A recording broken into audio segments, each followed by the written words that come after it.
The coffee machine hissed quietly in the background as Amy Walker adjusted her cardigan and peered through the rain-slicked windows of her suburban Ohio home. The house was quiet, too quiet. Her husband, Greg, had already left for work hours ago, his routine as predictable as ever. Engineering firm by 8, home by 6:30, then dinner in front of the TV. No questions. No affection. Just routine. Amy sighed and looked down at her phone. A new message flashed from an unfamiliar number. "Hi Mrs. Walker, this is Mr. Reyes. Just confirming our 10:30 parent-teacher meeting for Kyle." Mr. Reyes? That name struck a chord. She quickly replied, "Yes, I'll be there. Thanks for the reminder." Amy had met Mr. Reyes once during orientation week at Kyle's middle school. He had an easy smile and warm brown eyes that made him stand out in a sea of tired teachers. There was something magnetic about him, his confidence, his way of speaking, his presence. Kyle had often mentioned how cool his English teacher was. "He actually listens," he said. "Not like the other ones." Amy hadn't paid much attention at the time. But now, as her own life felt increasingly numb, she welcomed any reason to feel a flicker of interest. The school office smelled like old books and disinfectant. Amy checked in at the front desk, then was directed to room 212. When she knocked, she heard a warm, "Come in." Mr. Reyes stood up as she entered.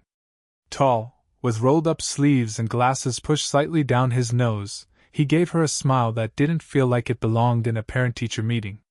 "Amy Walker, right?" he asked, offering his hand. "Yes. Nice to see you again, Mr. Reyes. Please call me Ethan."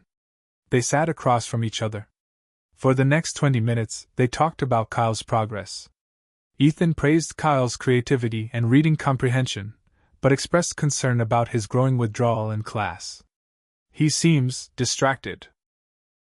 Like he's carrying something," Ethan said, his voice low and sincere. Amy's heart sank. She had noticed it too. Kyle spent more time in his room, barely talking to either of them.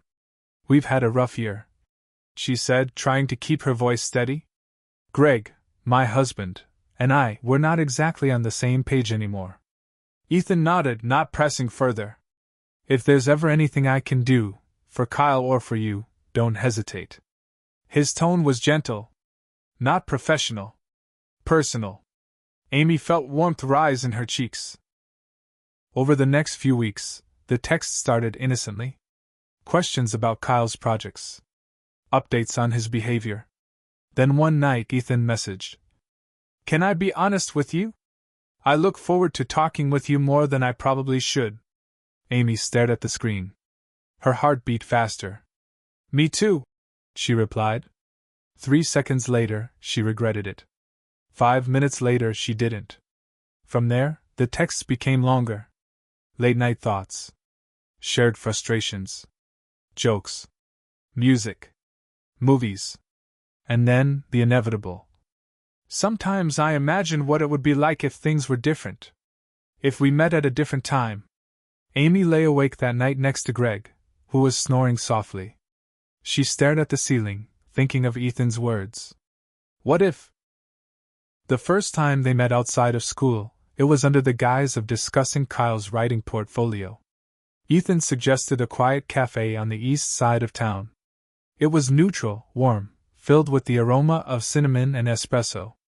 Amy arrived first, her fingers nervously playing with the wedding band she hadn't taken off in 12 years. Then Ethan walked in. His presence shifted the entire room for her. He wore a navy sweater over a collared shirt, his brown hair slightly tousled. She stood to greet him, and for a moment they just looked at each other. "You look different," he said, then quickly added, "In a good way." Amy smiled. "You too." They talked for 2 hours, about books, teaching, Kyle, regrets, dreams, life. Somewhere in between coffee and laughter, the atmosphere changed.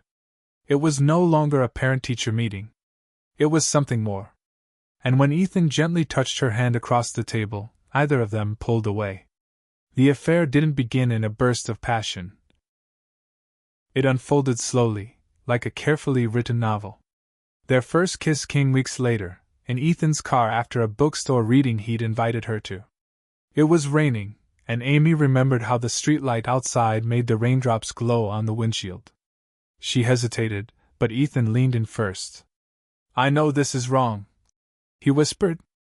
"I do too," she breathed. "But I can't stop." From that moment, their secret world was born. Midday phone calls. Deleted messages. Weekend meetings. Ethan made her feel alive, seen, desired. Everything Greg no longer gave, or perhaps never truly did. Meanwhile, at home, Greg remained oblivious. Or maybe he was simply unwilling to ask questions. He noticed Amy was dressing nicer, smiling more. But instead of confronting her, he chalked it up to self-care. They hadn't touched each other in months. Conversations were transactional: dinner plans, bills, Kyle's schedule. The distance had become normal. Comfortable, even. Amy told herself she wasn't a bad person. She wasn't hurting anyone. She was just finding herself. But every time she returned from Ethan's apartment and had to look her son in the eye, guilt pressed heavier on her chest. One night, everything shifted. Amy had planned to tell Greg she wanted space. She wasn't going to mention Ethan, just say she needed time to figure herself out. She rehearsed the words 100 times. But as she walked into the house that evening, Greg was sitting on the couch with Amy's phone in his hand. "I saw the messages," he said. Amy froze. Her heart thudded.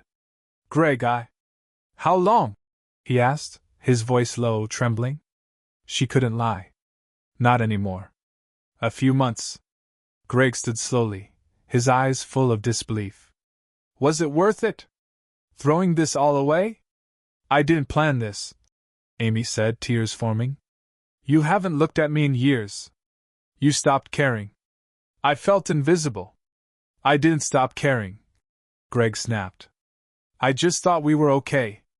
Comfortable. Stable." "Comfortable isn't love," Amy whispered. That night, Greg slept in the guest room. Kyle knew something was wrong, but neither parent explained. Amy felt torn. Part of her wanted to run to Ethan, to be held by him and feel safe. But another part, the mother, the wife she once was, felt like she had burned her own home down. The next day, Ethan offered to have her stay with him for a while. But for the first time since it all began, Amy didn't know what she wanted. A week passed. Then 2. Greg didn't file for divorce, and Amy didn't move in with Ethan. Instead, she stayed in the same house, sleeping in Kyle's room while he was at his grandparents' for spring break. Ethan texted her daily, asking how she was, telling her he missed her, that he loved her. And then one day, Amy stopped replying. Amy sat on the back porch with a cup of tea, watching the wind move through the trees. Her phone buzzed on the table beside her. "Ethan again. Just let me know if you're okay. Please. I need to hear from you." She didn't reply. For the first time in months, she was sitting in stillness. No lies. No sneaking. No quick glances over her shoulder. She felt hollow and heavy, all at once. Inside, Greg moved quietly around the kitchen. Since the confrontation, they barely spoke. Not out of hatred, just out of fear of what would happen if they did. Every word felt like it might collapse what was left between them. Amy knew she had to face it. That evening, after Kyle returned from his grandparents', Greg and Amy sat him down. "We're going through something right now," Amy said, trying to keep her voice steady. "You may notice things feel different." Kyle looked between them, confused. "Are you getting a divorce?" Greg shook his head gently. "Not right now. But we are working through some problems." Kyle didn't speak. He just nodded, then quietly went to his room. Amy broke down in the hallway. "I can't do this anymore," she whispered. "I thought I knew what I wanted, but now I don't even recognize myself." Greg looked at her. For the first time in a long time, really looked. "Then let's figure out who we are again. Together. Or apart. But honestly this time." That night, Amy finally replied to Ethan. I need space.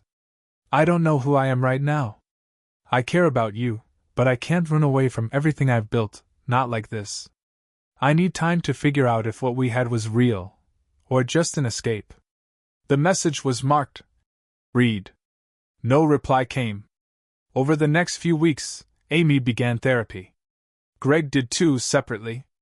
They agreed to a trial separation but remained in the same house for Kyle's sake. The nights were still quiet, but the silence wasn't as sharp. They were no longer pretending. Ethan sent one more message. I understand. I'll always care about you. But I need to let you go too. You changed me, Amy. Thank you. She saved it, then deleted his number. Months passed. Summer turned into fall. The crisp leaves outside marked a new chapter. Amy had started painting again, something she hadn't done since college. Greg began jogging in the mornings. Kyle, surprisingly, grew closer to both of them. He didn't know the full story, but he saw his parents trying.